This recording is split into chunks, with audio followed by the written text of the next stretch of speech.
Tandaan niyo po, lalo na sa mga magsisimula pa lang pumasok sa isang seryosong relasyon, kapag ka ngayon pa lang, hindi mo na maramdaman yung respeto sa isang tao, boyfriend mo man yan, girlfriend mo man yan, tandaan mo, hindi mo dapat ipaglaban ang relasyon na yan. Kapag ka hindi mo makita yung katapatan sa kanya ngayon pa lang, tandaan mo, huwag mong ipaglaban yan. Kapag ka paulit-ulit kang niloloko, lalo na hindi pa kayo mag-asawa, tandaan mo, hindi mo dapat ilaban yan. Kasi tiyak at the end of the day, matatalo ka, masasaktan ka dun sa relasyon na pinilit mo na ipaglaban mo. May mga relasyon na worth na ipaglaban, pero meron din naman na hindi worth ipaglaban.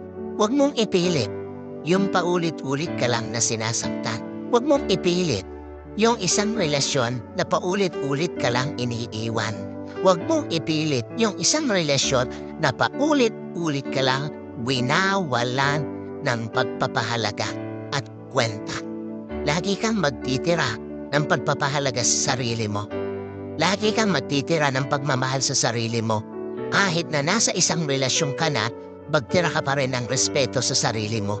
Kasi pag hindi ka nagtira ng pagmamahal, pagpapahalaga at respeto sa sarili mo, at the end of the day, kawawang kawawa ang magiging tingin mo sa sarili mo.